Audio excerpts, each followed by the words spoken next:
Guys, welcome to this revision video on Nazi Germany. Today we're going to be revising part one, which includes the following. Kaiser Wilhelm's reign and abdication, including militarism, rapid industrialization, the growth of the trade unions and the growth of the SPD, and the impact of the First World War and his eventual abdication. You also need to know about the impact of the First World War more generally, the Weimar government and the problems that they faced, and Stresemann and the Golden Age. So what I recommend you doing now is just pausing the video, reading this slide of information just to refresh your knowledge, and then I'll go through the key information in a minute and pull out anything that could be asked in an exam question. So the first thing you need to have an understanding of is the unification of Germany and Germany's first Chancellor Otto von Bismarck. Now, this could be referenced in a source, but all you need to know is the information that I'm giving you here. So the unification of Germany is when several small states, including Bavaria and Prussia, unite to form a new country called Germany. This happens in 1871 after the Franco-Prussian War. The first chancellor is a man called Otto von Bismarck, and he has a lot of power. He's the most powerful chancellor that we see in Germany for a long time after this. He introduces a new system of government, he introduces a new currency, he has quite a lot of political sway. The reason this changes in 1888 is because Kaiser Wilhelm II takes over as Kaiser or Emperor, and he has a lot of power over the Chancellor and a lot of power over the Reichstag. He rules in an autocratic way, autocracy. It's akin to a dictatorship.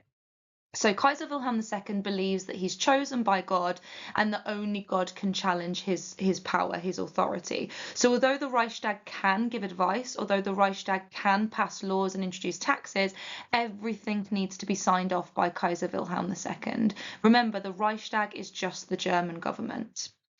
So something you could be asked is about Kaiser Wilhelm's problems, or about how the growth of socialism is a problem for the Kaiser, or the growth of trade unions are a problem for the Kaiser, and this is the information that you would need to answer that successfully. So the Kaiser's main objective was to make Germany a global power, make Germany a world power, and he does this through his plan of Weltpolitik, or world policy. This is the plan to grow the German military and then use that military to go out and take land. The first step is the introduction of some naval laws. So he begins a massive shipbuilding campaign in 1898 where he builds 41 new battleships, and then all the way up to 1912 he's building dreadnoughts, battleships, U-boats, and obviously competing with Britain to have the largest navy in the Anglo-German naval race. But he needs to fund it. So the way that he funds it is through rapid industrialization, which is when German factories, German industry builds up really quickly. It's very successful. By 1914, German industry was second only to America, and Britain was pushed into third place. However, Britain still maintained the strongest navy and the largest empire. Now, the problems start to arise with the conditions in the factories. So conditions in the factories are horrendous. Wages are really low, and it's quite dangerous working in these conditions. Alongside that, conditions in towns and cities are really bad. Just like the Industrial Revolution in Britain, people were flocking to the towns and cities for work. The towns and cities become incredibly overcrowded. People are living in substandard slum housing. There's very little sanitation, and diseases like cholera, typhus, running riot in these towns. The people start to get angry with this, and they direct their anger towards Kaiser Wilhelm. They start to organize strikes, they start to put pressure on the Kaiser and the Reichstag in order to improve conditions for workers. Now, in order to go on strike, these workers had to join trade unions, which are groups that look after workers and advocate for higher wages and for better working conditions. So the trade union movement was really booming in Germany at this time. Inside the major cities, lots of trade unions, lots of strike action. Why is this a problem? Obviously, industry's slowing down. Germany's not making as much money. It's having an impact on the economy. When you're on strike, you don't get paid, so it's having a negative impact on everyday Germans, everyday people. But it's also a challenge to the Kaiser's power. Remember, he's autocratic, he's a dictator. He doesn't want to be challenged in this way. So alongside the growth of the trade unions, we get the growth of socialism. So socialism is a left-wing political ideology which indicates or believes that wealth and power should be shared more equally amongst the people. Now, why was this growing in Germany at this time? Well, German businessmen and factory owners had gotten very, very, very rich off rapid industrialization, and the gap between rich and poor was enormous. So poor people were working in these factories, working in these really difficult conditions, while rich people were living the high life, living in luxury, making more money than ever before. So the workers wanted more equality. So they turned to a new political group called the SPD, or the Social Democrat Party. They are a socialist party.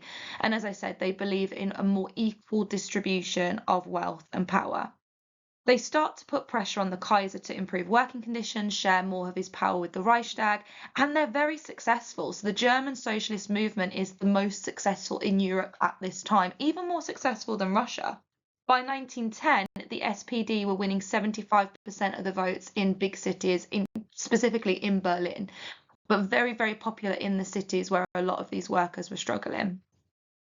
So what kind of questions could you be asked based on what we've done so far? So this is just me brainstorming, thinking about what could come up. You could be asked to describe two political problems that Germany faced before 1914, and you could be asked to describe two problems facing Kaiser Wilhelm before the outbreak of the First World War.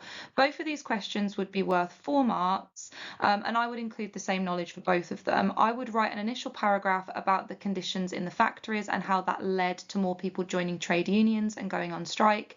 And then I would also talk about in a second paragraph about the growth of the SPD and how they were putting pressure on the government. Sentence starters would just be: one problem was, state your problem, this was a problem because, and then another problem was. You're looking for 2 paragraphs, 5 minutes. Maybe you'd fill a side of A4, maybe you wouldn't fill a side of A4 with this one. It's literally just a 5-minute question. Try and make your knowledge precise for 4 out of 4. So for instance, you're going to want to say about the votes in Berlin, or you're going to want to say that Kaiser Wilhelm was autocratic and he didn't like his power to be challenged. You might want to state that some of the diseases in towns were things like cholera. You might want to state that rapid industrialization was happening because of the Kaiser's policy of Weltpolitik. Just dropping in a little bit of precise knowledge will help you to get those 4 marks. You could be asked to explain how ordinary Germans were affected by problems in Germany before 1914. That's worth 8 marks. For this one, you take about 10 minutes, and it's about really explaining the effect. Now, for this, please don't be afraid to state the obvious. So explaining how strike action would affect people. Well, people can't work normally, factories are going to slow down, you might get a shortage of goods. While people are on strike, they don't get paid, therefore they're not going to be able to afford everyday necessities, they're going to be plunged further into poverty. You might want to explain that there'd be disruption on the streets, morale would be very low, but please just use your common sense on that question 5 when you're being asked to explain the effect of something. It really is about saying a lot about a little, adding in your furthermores, adding in your therefores, adding in your moreovers to make sure that your explanation of effect is half the paragraph. For question 5, you do need 2 ways that they're affected as well. So I'd use the same knowledge. I'd say one way they're affected is the conditions in the factories and the growth of the trade union movement. Another way they're affected is the growth of the SPD and how they were putting pressure on Kaiser Wilhelm to change government. Okay, so now we're going to look at the impact of the First World War. Again, pause the video and read the information just to refresh your knowledge, and then we'll go through it together. So during the First World War, Germany was blockaded by Britain. This is when Britain used her superior navy to block the north coast of Germany to stop resources from entering. Resources that were blocked included food, medicine, fuel, and as a result, between 300 and 400,000 ordinary German civilians starved to death. It got so bad that the winter of 1916 to 1917 was called the turnip winter because turnips were about the only food that was readily available. It had a bigger impact on the cities because cities really relied on food being sent from agricultural areas like farming areas. However, if you're starving in an agricultural area, you're obviously going to keep some of the food for yourself. You're not going to want to send as much into the cities. You're going to want to keep it in your community. But also the cities relied very heavily on imported food from abroad. As I said, around 300 to 400,000 people starved to death, and that led to really low morale in Germany. There were strikes and riots all over Germany where people were calling for an end to the war altogether. So more pressure put on the Kaiser, more pressure put on the Reichstag, the government, even though the government and the Kaiser weren't exactly stable going into World War One because they had all of that opposition already from the workers in the factories. During the war, Germany was virtually bankrupt. After World War One, they would be completely bankrupt. They spent about $40 billion on militarism before World War One, and they'd taken loans out from other countries to pay for that. Even though that didn't need to be paid back yet, it was something that was definitely in the minds of a lot of Germans at the time. After the war, 60,000 women were left widowed, and German industry had completely crumbled as a result of the blockade and men obviously being sent to the front lines. As I said before, this leads to very low morale. It results in strikes, riots all over Germany. If you want some precise evidence, in 1915, 500 women gathered in Berlin and said that they wanted their men back from the trenches. But the blockade also affects morale with the German troops and their ability to fight successfully. If you want some precise evidence, at the Spring Offensive, which was Germany's last attempt to win the war, soldiers couldn't get the resources that they needed to win, and their advance through France was slowed down quite significantly. After this, leaders like General Ludendorff, who was in charge of the German army at this time, started to call for an end to the First World War altogether. Now, something that I don't want you to do on your Germany paper is go off on a tangent about the naval race or about the Spring Offensive. Just keep it very relevant to this topic. Please don't get muddled up with what we do for World War One, even though it is kind of tempting. Just make sure that you're just using the information that I'm giving you here. The next thing that is an impact of the First World War is the eventual abdication of Kaiser Wilhelm II. So despite pressure to end the war, in 1918, the Kaiser ordered more attacks. On the 28th of October 1918, the German Navy was ordered out to sea by the Kaiser to attack British ships.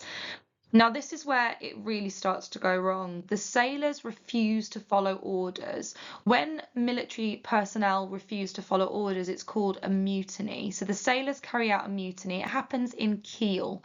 The news of the mutiny spreads. It spreads to the soldiers, the workers, and they also take to the streets. The soldiers mutiny. They refuse to follow orders from their officials. Workers walk out of the factories in mass protests, and this was the start of the German Revolution. So a revolution is when the people rise up and replace the government.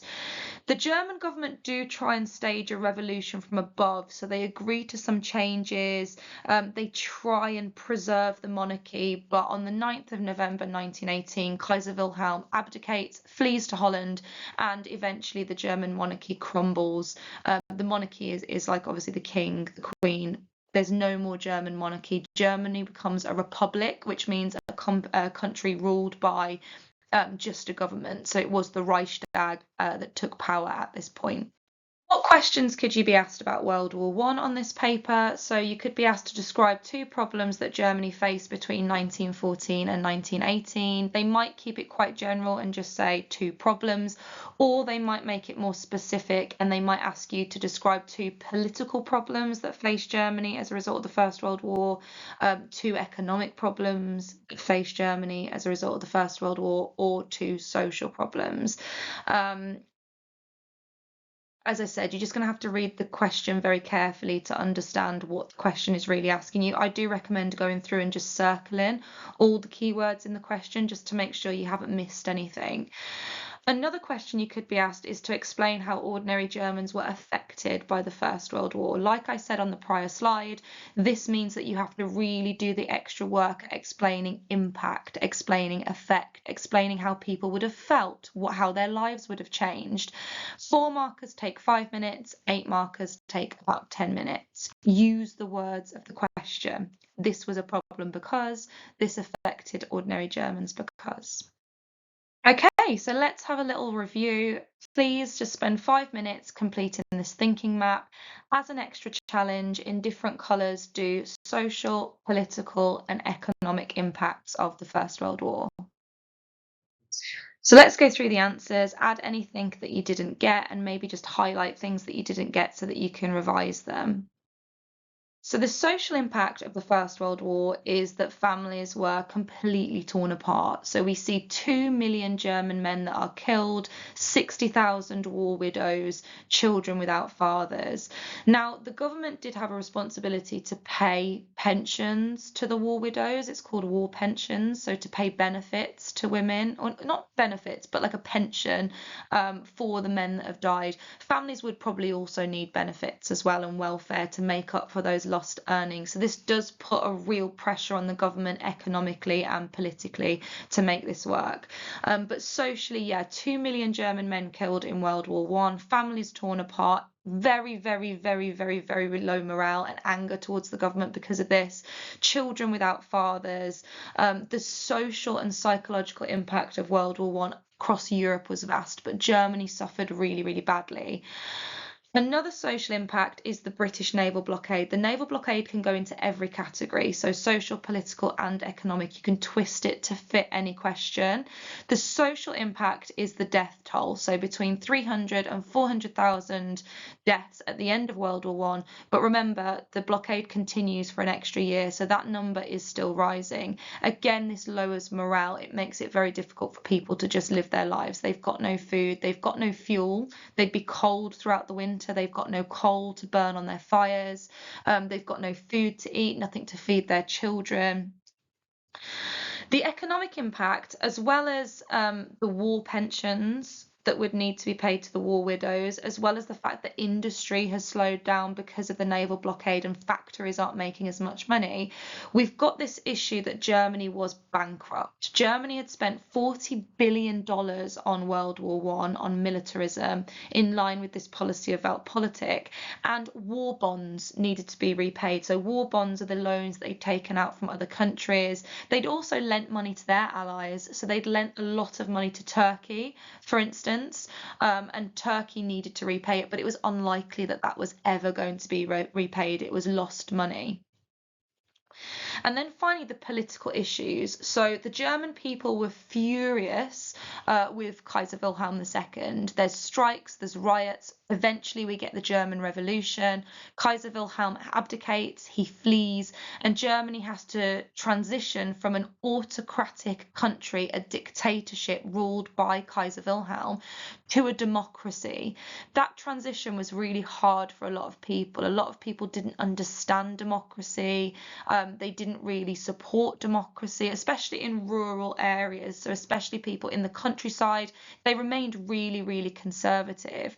There were also some very powerful people in German society that remained very conservative. For instance, the judiciary, so the law courts, the civil servants, people that worked in government jobs were quite traditional. They still supported the idea of a monarchy in Germany. So Germany was really a country divided. Some people welcomed democracy and some people were very, very, very opposed to democracy. So it was going to be a really hard transition in this country from dictatorship to democracy.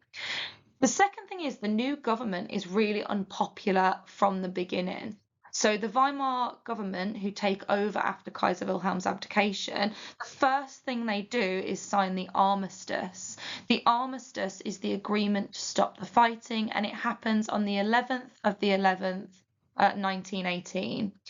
Because of this, they're called November criminals. This starts this stab in the back myth that the German government had stabbed the people in the back. They didn't deserve to lose the war, sorry. The propaganda was so good in World War One that a lot of Germans thought they were going to win the war. So when they lost, it came as a real shock, and they directed a lot of the anger towards the new Weimar government. So it was very difficult for this government to rule right from the very beginning.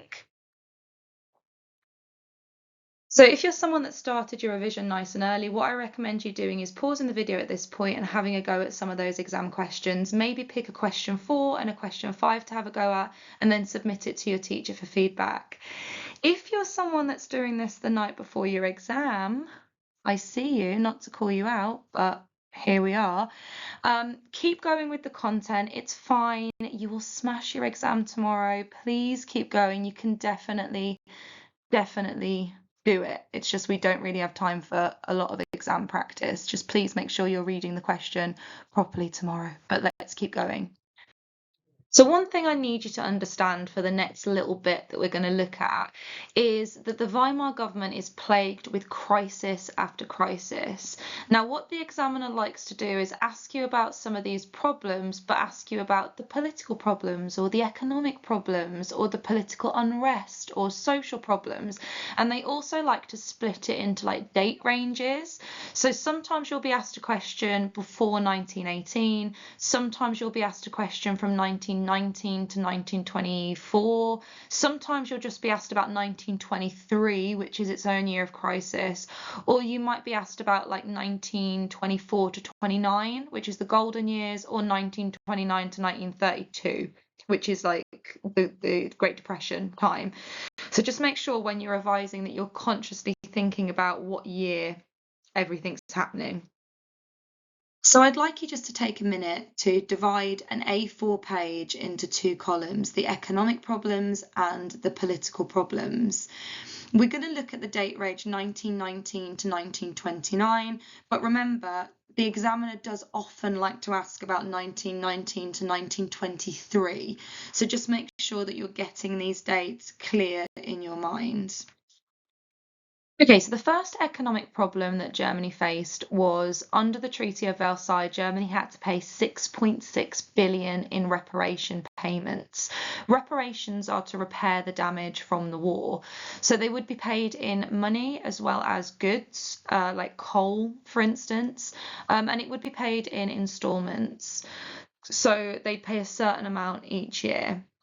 It was a huge amount. Germany is already bankrupt. Remember, Germany has spent $40 billion on the First World War. They needed to pay back war bonds. And actually, although they do pay in the first year the payments are due, which is 1921, they fail to make payments in 1922 altogether. So as a result of the missed reparation payments in 1922, in January 1923, 60,000 French and Belgian troops march into the Ruhr and occupy it or take it over. Now, the Ruhr is the industrial heartland of Germany. It's the centre of German industry. It's where all the factories are, where a lot of the coal production happens, where a lot of goods are produced. And Germany obviously is powerless to stop this. They've got 100,000 men in their military as a result of the Treaty of Versailles, but also the Ruhr is in the Rhineland, or it's near to the Rhineland. And the Rhineland, the area closest to France, has been completely demilitarized. So German troops were not allowed into the Rhineland. So they really couldn't protect themselves. Now, the German government tell the workers to carry out passive resistance. This is when they go on strike, they stop working, so the French couldn't take anything. However, this causes problems because nothing is being made. There's now going to be a shortage of goods, and supply and demand, when there's a shortage of goods, the price of goods shoots up. And the price of goods skyrocketed overnight, and this is called hyperinflation. So, in order to get French and Belgian troops out of the Ruhr, Germany needed to pay reparation payments. They also needed to keep the workers on strike to stop them from cooperating with the French and Belgian forces and giving over goods that Germany couldn't afford to lose. So, what the German government decided to do was print more money. So, they print money to cover the reparations and to cover the wages of the striking workers. However, that completely devalues the German currency. Soon the currency was completely worthless. And we can see this by November 1923, almost a year in, red costs 200,000 million German marks. So I'll say that figure again, 200,000 million German marks. So that's precise evidence you can use on your exam. Here are some images to help you understand the scale of the problem. Again, precise evidence doesn't have to be a number. If your brain doesn't work well with numbers, just give an example. So here are children playing with stacks of money instead of toys because money was so worthless. You could say that in your exam. You could say photographs from the time show children playing with stacks of money, which illustrate how worthless the currency had become.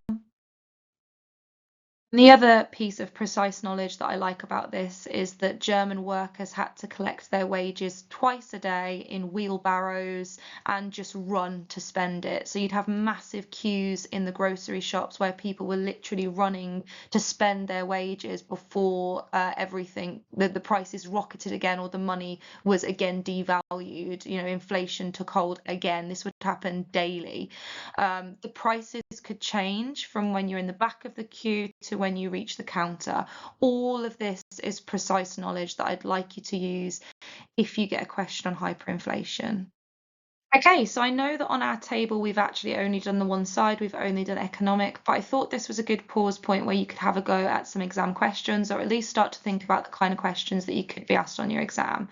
So you might be asked for a question 4 to describe 2 economic problems that faced Germany between 1919 and 1923. The Treaty of Versailles is 1919, so you could talk about the reparation payments and the fact that Germany was already bankrupt and struggling to pay back their war bonds. And then in your second paragraph, you could talk about the hyperinflation crisis of 1923. You could also be asked something a bit more specific. So for a question 5, for instance, you could be asked to explain how ordinary Germans were affected by the hyperinflation crisis of 1923. So in your first paragraph, you could talk about how the money was worthless and the social impact that had on people or the economic impact that had on people. To get 8 out of 8, you really have to think about different areas of impact. So either short-term, long-term, or thinking about social, economic, political. Political impact is that people were becoming increasingly more disillusioned with the government. That's a really good word to use. So disillusionment is this sense of hopelessness, not believing in the government, not thinking that the government is acting in your best interests. So people were becoming disillusioned. They're becoming less likely to listen to the government. It's weakening the government. They're not going to follow the government. Instead, they're going to turn to political extremists. So they might turn to the extreme left or the extreme right. So they might turn to communism or fascism. And that's what we're going to have a look at now. So if you want to do that question 5, maybe save it for a minute, have a go at the next bit of knowledge, and then come back to it. But the question 4 is definitely something you could spend 5 minutes doing right now. Okay, so feel free to pause this video here to read this slide if you want more information, but I'm going to really break down the political spectrum to be just what you need to know for the purposes of this exam. So politics are, for want of a better word, safer if they're kind of more towards the center of the political spectrum. So politics might be left wing or right wing slightly, but not extreme right wing or extreme left wing to be considered moderate. So moderate is like your safe zone. So examples in Germany that are of more moderate parties would be the SPD. They are left wing, they are socialist, but they're a democratic party. They're a party that allows things like freedom of speech. They're a party that isn't too extreme ideologically. Another example is like the Centre Party, for instance. The Centre Party was slightly more right wing, However, they are fairly central with a lot of their politics.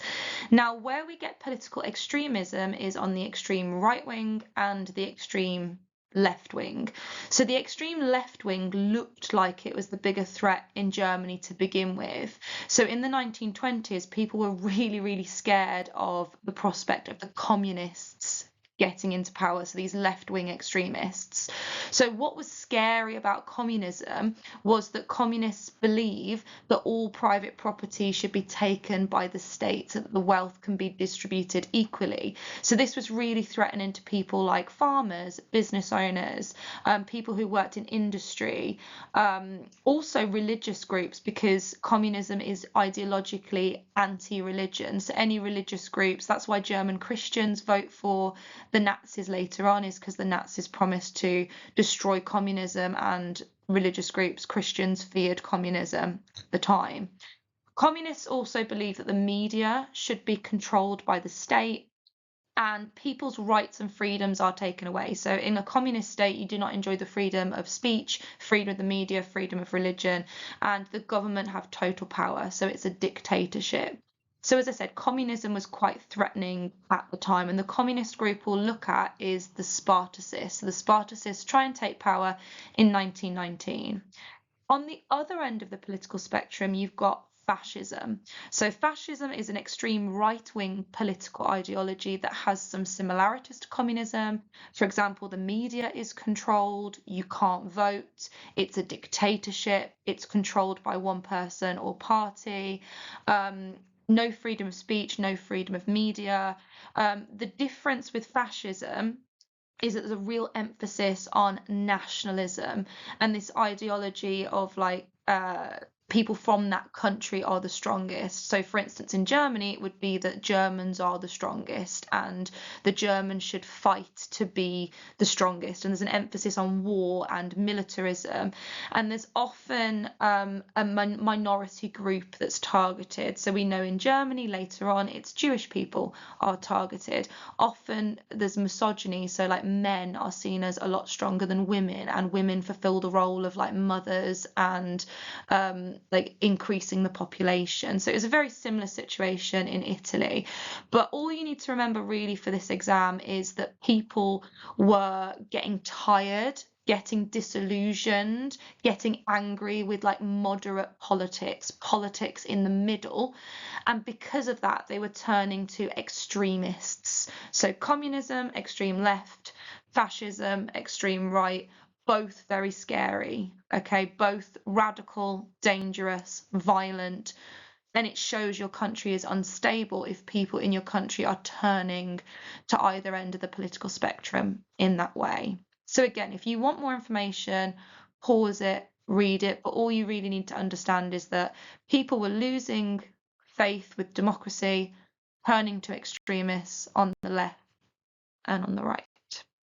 Let's have a look at some examples of some of these uprisings. You could be asked a specific question just about one uprising. For instance, like you could have sources on the Spartacist uprising or the Kapp-Putsch or the Munich Putsch. So just make sure you've revised it. But it's more likely that you'll get a general question about political unrest between 1919 and 1923 if you're going to use this knowledge. So the first political uprising that we see in Germany in this period is in January 1919, which is just 2 months after the loss of World War I. The people are angry about the loss of the war. The naval blockade is still going on, and the German people are experiencing a lot of problems. They're very angry towards the Weimar government. So the group that want to take advantage of this first are the Spartacists, which are a group of communists, the Spartacist League, led by Rosa Luxemburg and Karl Liebknecht. I would recommend you pausing the video here and just taking a minute or two to refresh your knowledge by reading through the information. Okay, so let me just pull out the key points. So I'm going to keep it very, very basic for the purposes of this video. The Spartacists were a group of communists that wanted to make Germany communist. That's what they wanted to achieve. They wanted a full communist revolution. If you want a bit more depth because you're aiming for a higher grade, you could say that they were inspired by the Bolshevik Revolution that happened in October 1917 in Russia. They wanted Germany to be communist like Russia, very inspired by the communists in Russia. They're far left, so they're communists, and they believe that the government was not doing enough for the workers. They thought that the workers should have more power. They think that the workers should have more equality in terms of like wealth and power in Germany. So in 1919, January 1919, the workers are already protesting against the government. Remember, the government have signed the armistice, they're November criminals. Germany has been, quote, stabbed in the back by the signing of the armistice. It's before the Treaty of Versailles, but people are very, very angry throughout Germany and they're on strike. So the Spartacists try and turn this workers' strike into a full communist revolution. It makes sense. The workers are upset, they're angry. Karl Liebknecht and Rosa Luxemburg are trying to say that communism would be the solution to their problems. Get rid of the government, have a communist government, and you will get more equality economically. So they do have some successes in Berlin. They take over the government's newspaper headquarters, they take over the government's telegraph headquarters, and they hope that more protesters would join them and this would turn into a big revolution. But it doesn't happen. Number one, they don't get as much support as they think they're going to get. But number two, Friedrich Ebert, the president of the Weimar Republic, sends in the army and also the Freikorps. So the Freikorps are units of ex-soldiers who are helping the government to crush the communist threat. Now, both the army and the Freikorps are right-wing. They actually still support, a lot of them still support the Kaiser and want the Kaiser brought back or the monarchy brought back. They're not necessarily in favour of the Weimar government. They don't really like Ebert. They don't really like the government, but they hate communism. So of course they're going to help to crush communism. If there's one thing they hate more than the government, it's communists.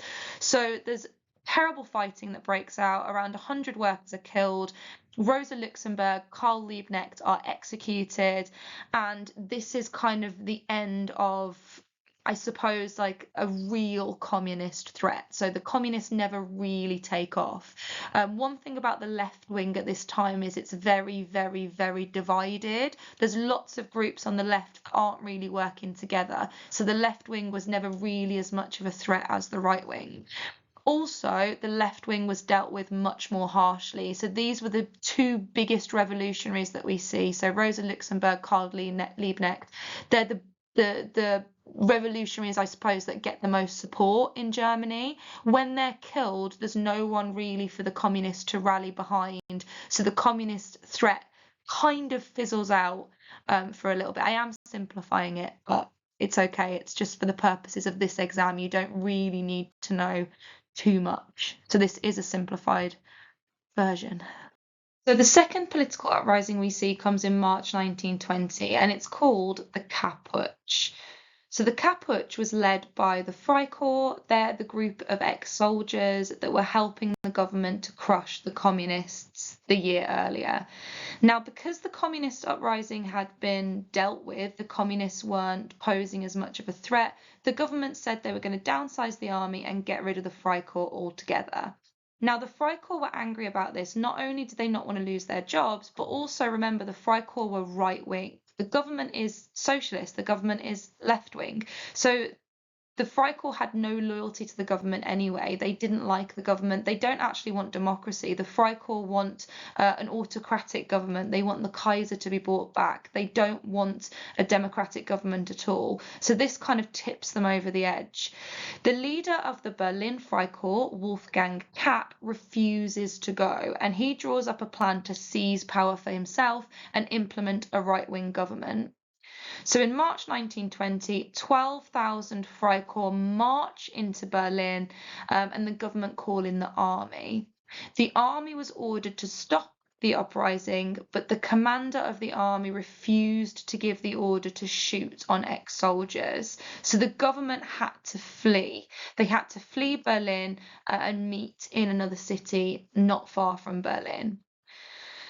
So what happens next is quite interesting. The leaders of the Weimar government and trade union leaders tell the city of Berlin to go into complete shutdown. They carry out passive resistance, which, remember, is when they go on strike. They're told not to cooperate with the Freikorps at all. Because of this, Berlin grinds to a complete halt, and the Freikorps can't get the support they need to effectively take power. Kapp fled Berlin, so Wolfgang Kapp fled, the Freikorps disbanded, and Ebert's Weimar government returned to rule over Germany once more. So the Kapp Putsch was also a failure. The last uprising is another right-wing uprising, and it happens a little bit later on in 1923. So this is carried out by the NSDAP, better known as the Nazi Party, and it's called the Munich Putsch. Again, pause the video, have a read through just to refresh your knowledge, and then I'll go through the key information afterwards. Okay, so the NSDAP, the Nazi Party, Adolf Hitler were right-winged. They're fascist. Now, what are they angry about? They're angry about the loss of the First World War. They're angry about the Treaty of Versailles. They're angry about the way the Weimar government has been ruling Germany. But in 1923, they're really angry about the occupation of the Ruhr, and they're angry about the reparations payments and the issues that the reparations payments have led to. So obviously, like hyperinflation, that was all caused by the reparation payments. So Adolf Hitler decides that it's his duty to take over Germany, implement an autocratic government again, fix Germany's problems, and make Germany a strong country once more. And this is what the Munich Putsch is all about. So Munich was in Bavaria, which was like a right-wing hotspot. So that's why he picks this location to be the start of his uprising. So Hitler and the SA Brown Shirts march into a beer hall where two Bavarian politicians were making speeches. Their names are Kahr and Lossow. The two politicians are forced into a side room, so they're held hostage, and they are forced to promise to support Hitler and his government. Hitler's supported by, I think, 2,000 supporters, General Ludendorff, and the SA. So it's quite a big uprising. At some point in the night, the two hostages are allowed to leave. So once they say that they're going to be loyal to Hitler and support him, they're allowed to leave, and they alert the army. And the next morning, while Hitler and his supporters are marching through Munich, they're stopped by the army, who open fire. Some Nazis are killed, including the Nazi next to Hitler. Hitler escapes with just a dislocated arm, but he is arrested a few days, I think it's like 3 days later. Now, what's important about this whole event, obviously it fails, but it's a real turning point in Hitler's rise to power. So he's placed on trial for treason, which could have got the death penalty, but he's sentenced to 5 years. He only actually serves 9 months. Now, what he does with his time in prison is really important. So number one, he writes his autobiography Mein Kampf, which is a real powerful propaganda tool later on in his rise to power. Number two, he reevaluates his strategy. He realizes that he's not going to be able to come to power by using violence. Violence hadn't worked. He'd have to dress himself up as a respectable politician, win the hearts and minds of the German people, and be voted into power. What's also important about the Munich Putsch is a lot of people hadn't heard of Adolf Hitler before, and although the Nazis were temporarily regarded as like an extremist party, they were seen as like terrorists, they were seen as very extreme. When Hitler came out of prison and was able to rebrand himself, people had already heard of him, so it was quite successful. It was quite a successful PR stunt.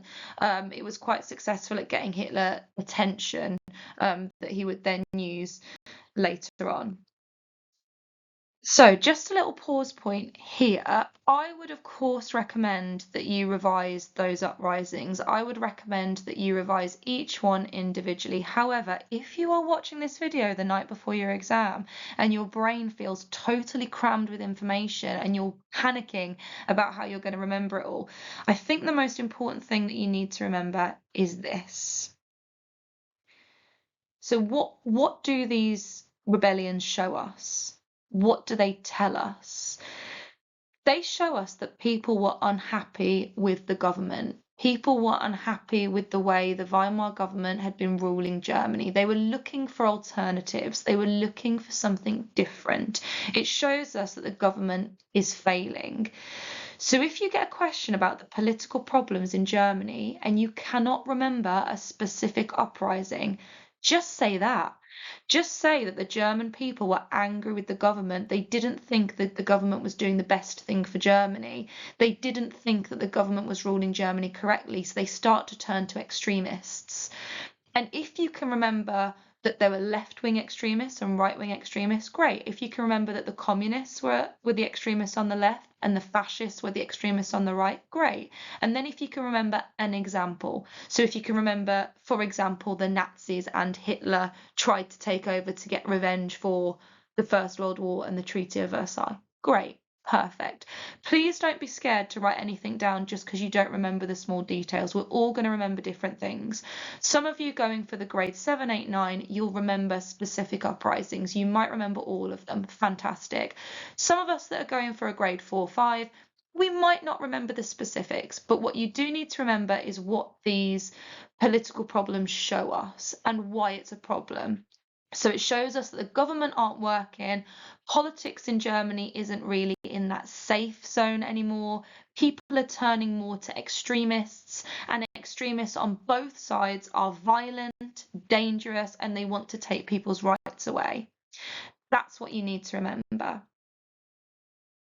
Okay, so I've alluded to the Treaty of Versailles 2 or 3 times in this video already. So let's just take a pause point and let's just review the terms of the Treaty of Versailles. What do you remember? Pause the video, have a go, and we'll go through it in a second. Very quickly, just add anything that you didn't get by yourself. So the terms of the Treaty of Versailles, 6.6 billion in reparations that could be paid in instalments over a period of time. Remember, they're being paid in money, but also in resources and goods like coal. The army is reduced quite significantly, just 100,000 men in the German army, 6 large battleships, no submarines, no air force. This meant that Germany couldn't defend themselves. It's also really embarrassing. Remember, Germany had spent a long time building up their military. To have it reduced this much is really humiliating in front of the rest of the world. In terms of military issues as well, you can also have that the Rhineland was demilitarized. So the area closest to France, Germany couldn't place troops there, but the French could. So the French could place troops in the Rhineland. Germany lost 13% of land, including colonies and Alsace-Lorraine, which was returned to France. Alsace-Lorraine is in the west, but they also do lose a lot of land in the east. Germany had to take all the blame for the war. It's called Article 231. It's also sometimes referred to as war guilt. They had to accept that they had started the war and that all the deaths and the destruction was their fault. Obviously, we know that's not true. The German people hated this term, especially. And then Germany was excluded from the League of Nations. The League of Nations was a group that was supposed to keep peace. It was also a group where countries could go to talk through their problems in a diplomatic way. Germany was excluded. There are other things too. So the Saar, which was Germany's coal fields, were put under League of Nations control for 15 years. So Germany lost control of their coal, which meant the industry suffered. Germany was forbidden from uniting with Austria, for example. So there are other terms of the treaty too, but I'd say these are the main ones. If you're going to be asked a question about the Treaty of Versailles, it's going to be about the impact that it had. So while you're revising these terms, just think about the impact it would have had on the people, on the government, and how it really made people feel. Okay, we're almost done with this part, I swear. So going back to your table, on your table in the political problems, you should have about the 3 uprisings. So the Spartacus uprising, the Kapputsch, and the Munich Putsch. So we've got all this political unrest, these political uprisings that are happening. But you've also got some fundamental failures with democracy in Germany. So remember, democracy is when people can vote for their leaders.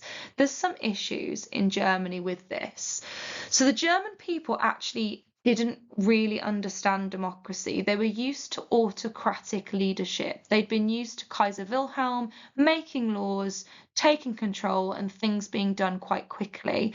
They thought that democracy was slow. They thought that democracy was weak, and a lot of people really didn't believe in democracy. So the voting system in Germany was extremely democratic. So everybody, men and women, could vote, ethnic minorities could vote, which was different to Britain, actually. Women had different voting rights to men in Britain. So Germany was extremely democratic. The system that they chose, though, was called proportional representation. This is when the percentage of votes that a party gets was then equal to the number of seats that they got in the Reichstag or in government.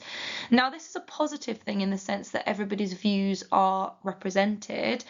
However, it meant that there were lots and lots and lots of small parties in the Reichstag. Now, these parties had very different views. They spent a lot of time arguing. It made decisions really, really slow. Nothing was really getting done.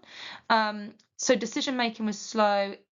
Things were kind of chaotic at times, and no one party ever had a majority. So the way it worked was a party had to have over 50% of the Reichstag, the majority, to pass laws.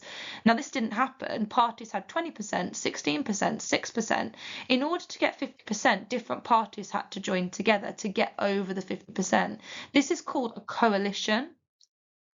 So coalitions are groups of parties that come together. So you might get like the Centre Party going into a coalition with the SPD, going into a coalition with a right-wing party. So you had parties from like the left wing, the right wing, all trying to work together in a coalition.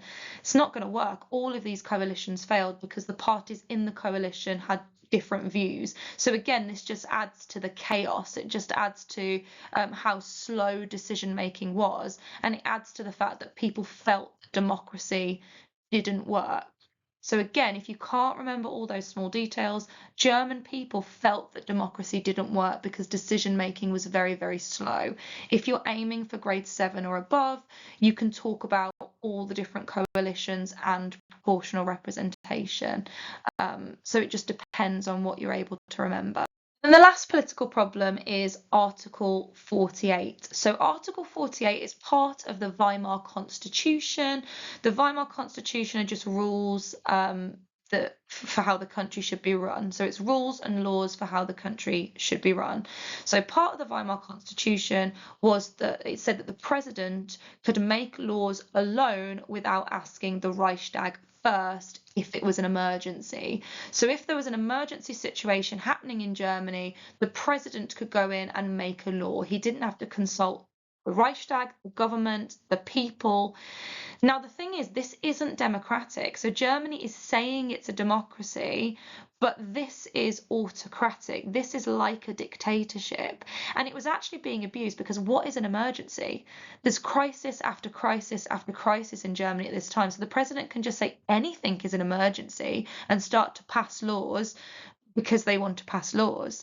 So it was being abused. So at one point, land was being taken off independent farmers and being taken by the state in order to grow crops for the people. So people's land was being taken away from them. And people argued, well, that's not the correct use of Article 48. Article 48 is supposed to be an emergency decree that's only used occasionally, but it was being used more and more and more. The people felt that democracy wasn't really working. If the president is having to go in this regularly and make laws by himself, why are we bothering to vote? Why are we bothering to have a Reichstag at all? Surely it would just make sense to have one person in charge, like the Kaiser or like a dictator, who makes laws and speeds everything up. Okay, so how could this knowledge come up as an exam question? The question 5, so the question below that I've given you on this slide, is the same question that I posed to you earlier. So explain how ordinary Germans were affected by the hyperinflation crisis of 1923. So what you need to do for this question is 2 paragraphs, 2 ways that they're affected, 10 minutes. Really explain effect. To get top marks on this question, your first paragraph should be about economic impact or social impact, and then your second paragraph could be about political impact. So you could talk about how this crisis led to people turning to extremism, turning to Hitler, and it inspired the Munich Putsch. Please don't tell me a story about the Munich Putsch, though. Make sure that you're focused on the impact, the effect on ordinary Germans. The question 4 that I've given you here is quite a hard question. I don't think you'll be asked this, but what if you are? So describe 2 problems with the Weimar Constitution. The first problem is proportional representation. The second problem is Article 48. Have a go at it. It only takes 5 minutes, but if you were asked that question, you'd want to be prepared. And then this is a question that I do really, really recommend you having a go at. So it's a question 6, so the last question on your Germany paper, and it says, which of the following was the greatest problem that faced the Weimar government between 1919 and 1923? Political problems or economic problems? It's worth 12 marks. So just a bit of guidance on this one. You do have to talk about both bullet points. If you only talk about one bullet point, you can only get up to kind of 5 marks out of 12. You're not going to get any more than that. So to get into like band 3, which you want really, you need to talk about both bullet points.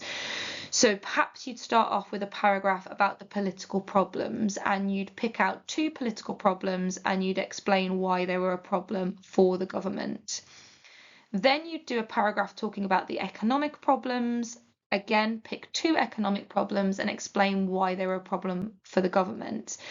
Now, you either want, for top marks, you either want an introduction, a conclusion, or both. And you want to explain which problem you think is the greatest, so the biggest problem. But the best answers will talk about both of them together. They'll link them together. So for instance, something you could argue is that the economic problems were the greatest problems because they led to some of the political problems. So for instance, the economic problems like the reparations, like the occupation of the Ruhr, like hyperinflation, made people angry with the government, made people disillusioned with the government, made people lose hope in the government, so they turned to extremists, and these extremist groups were able to prey on that anger in order to launch these uprisings, which posed a threat to the Weimar government's survival. Okay, so the last thing we need to revise for part 1 of our course is Stresemann and the Golden Years. So in the middle of a thinking map, just write Stresemann and see what you can remember about what Stresemann did. As an extra challenge, you can put in 2 colours things that he did relating to foreign policy or relationships with other countries, and things that he did economically, so anything to improve Germany's economic situation. Sorry if you can hear my dog barking in the background. Okay, so add anything that you didn't manage to get for yourself. So as previously mentioned, Stresemann was Chancellor from December 1923. Remember, Chancellor is like a Prime Minister. The President is still above the Chancellor.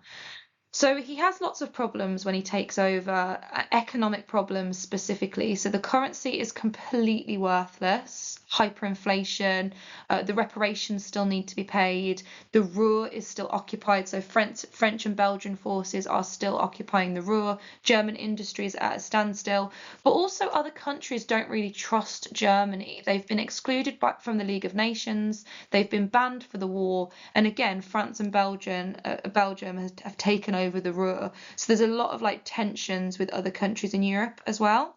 So Stresemann seeks to solve these problems. The first thing he does is he introduces a new currency called the Rentenmark, which brings hyperinflation under control. So it ends hyperinflation. It's a temporary currency designed to like stabilize the German economy.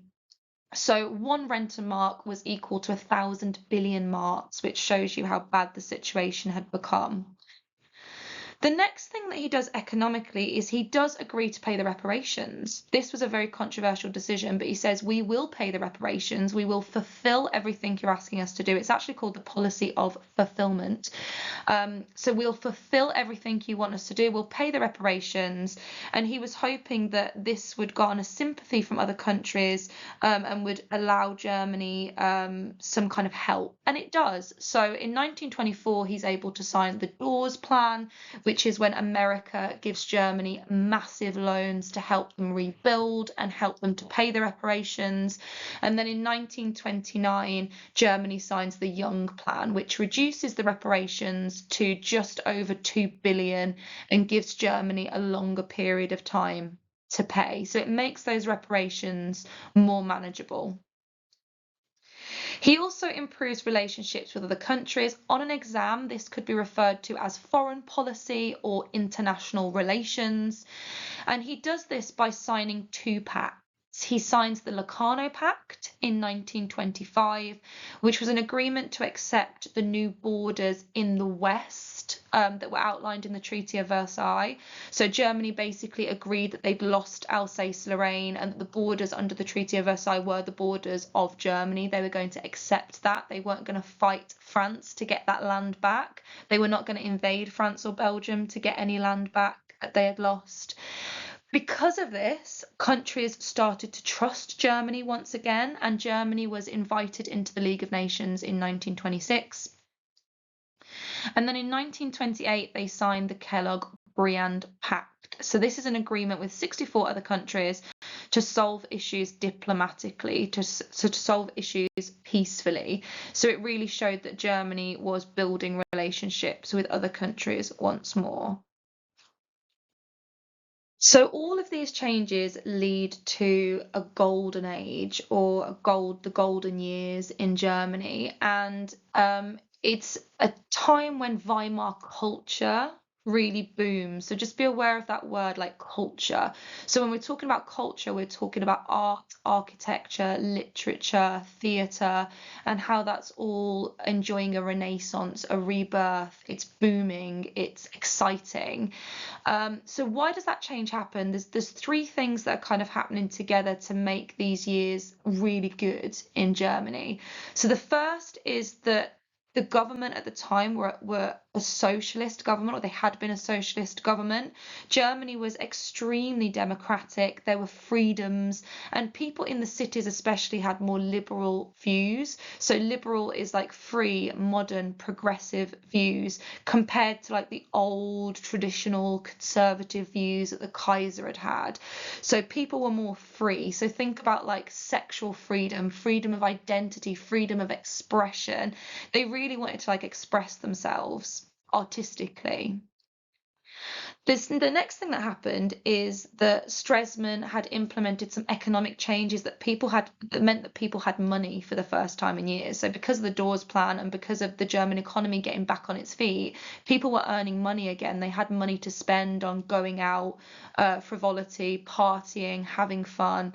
And then finally, the war was over. These people had lived through a world war, the First World War, the only war in living memory that had been this bad. So people just wanted to like let loose, enjoy themselves. Again, especially in the cities. It's quite different in the countryside, but we'll get to that. In the middle of a thinking map, I want you to write down, how did Weimar culture change during the golden years? And with culture, you're thinking about art, architecture, theatre, you're thinking about what people are doing, where they're going out, what's happening in the cities. Just see what you can remember, and then we'll go through it. Okay, so just add anything that you didn't remember yourself. So since the Kaiser had abdicated, Germany was more democratic, Germany was more free, which led to a boom in art and culture that has since been dubbed Weimar culture. So just make sure if you're asked a question about Weimar culture, you're aware of what that is. So artists, authors, playwrights, they're free to express themselves. This is a democracy. They can say whatever they want. They can criticize the government if they want to. They can say anything they want about Germany, about the war, about the Allies, about their own country, about their own political leaders, anything they want to. And it meant that more people were empowered to make art and to make to write things, to do things, to experiment, to express themselves. So some precise things that we see huge German film stars, the most famous of whom is Marlene Dietrich. She becomes a massive Hollywood star. She's known for being quite androgynous. She would dress in suits, for example. She doesn't portray herself always. She's very sexy, but she doesn't portray herself as like a traditional woman all the time. And this was something that Germany was quite famous for. So Germany was quite famous at the time for like gender expression and sexual expression, very sexually liberated in like cities, for example. So within the cities, specifically Berlin, cabaret became very popular. So American jazz bars and cabaret. So cabaret shows are where people would play music. A lot of it was quite satirical, quite jokey, again, poking fun at the government, poking fun at the war. It had a very strong anti-war message, but it also included women dancing very provocatively. So women in not very many clothes, sexually expressing themselves on stage. And for some people in the cities, this was exciting. A lot of people flocked to Germany to see this new culture. The Roaring Twenties was really started in Weimar Germany, so other countries took note, and you get the same kind of things happening in other Western countries as well. But Germany was really at the forefront. But the issues we have inside Germany is not everybody felt that this was a positive thing. So people in the cities really enjoyed it, but outside of the cities, in your small towns, in your rural communities, so like farming communities, they hated it. They thought that this was an attack on traditional family values. They were very conservative. They thought that women should be modest, that people shouldn't be criticizing the government, and they believed that everything needed to be rolled back in, and they start to turn to more right-wing groups that are promising them a return to traditional family values. Outside of the cabaret shows, we get something called the Bauhaus movement, which was modern, conceptual. We get architecture in this Bauhaus style, again, very modern style. You can see the pictures here, modern art. Bauhaus was free again to like criticize the government, to criticize things that were going on in Germany, to highlight problems in Germany.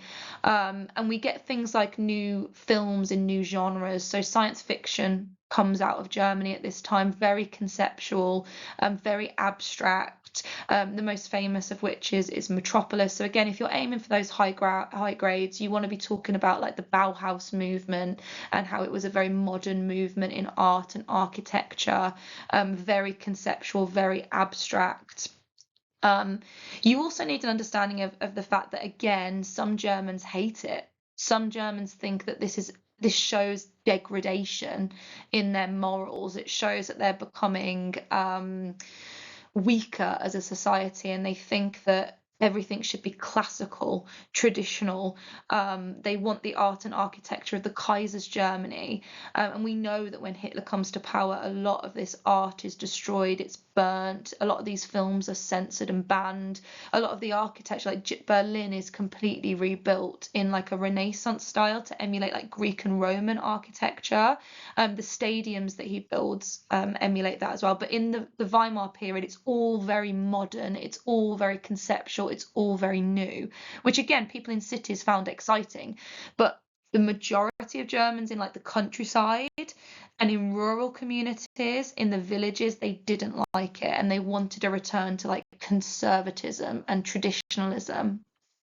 So during the golden years, new facilities were built, so the economy's recovering. The government built swimming pools, sports stadiums, apartment blocks, more affordable housing, more welfare benefits. And the projects, they create jobs. It's a sign of Germany's economic recovery. Authors and playwrights express themselves, even if their views went against the views of the government. For example, Brecht was a communist playwright who wrote plays about ordinary people, hardships they faced. You got novels like All Quiet on the Western Front, which had a very strong anti-war message, and people were really keen to avoid war at any cost. But again, you get people that criticize this. So you get people criticizing the money that the government's spending on welfare benefits and on public facilities and on housing. You get people that are questioning the plays and the architecture and the art, and that the government shouldn't be criticized. You get people questioning the idea of war, people thinking, well, no, we should go back to war and get revenge. We should go back to war and win the land back that we lost under the Treaty of Versailles.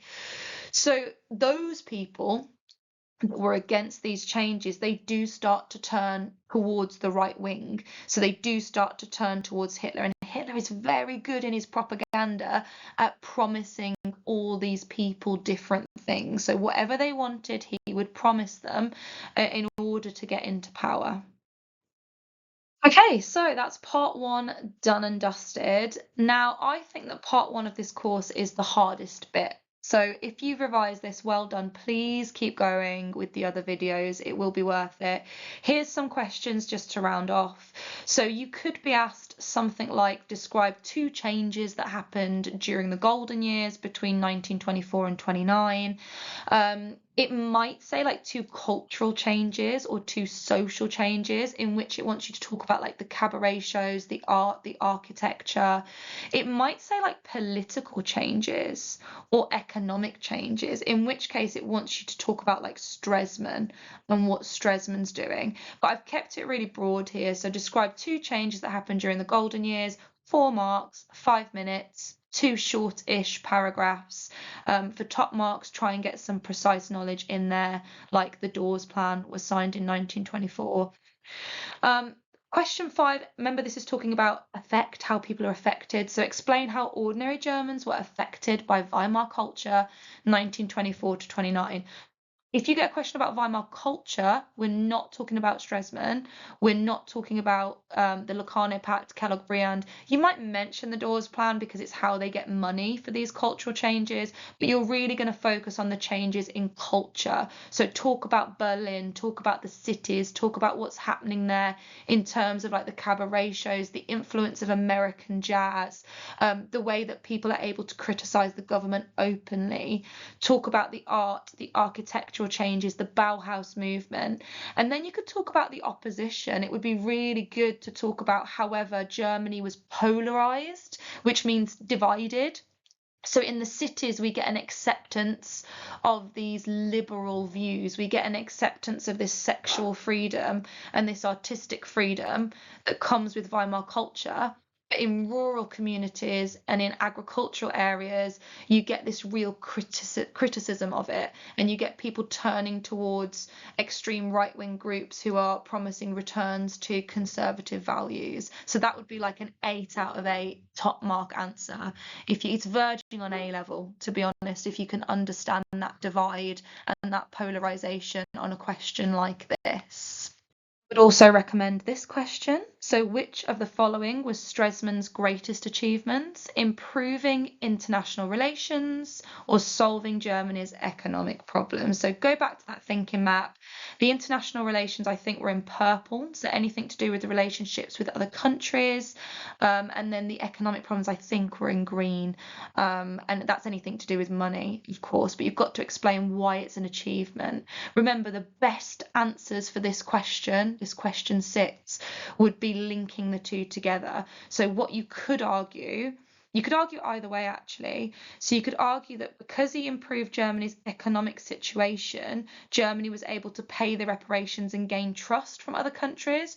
Or, this would probably be a better one, you could argue that because Germany promised to pay the reparations, they were building relationships with other countries, which helped them to secure things that would stimulate the economy, such as the Dawes Plan and the Young Plan, and help them to deal with the issue of reparations.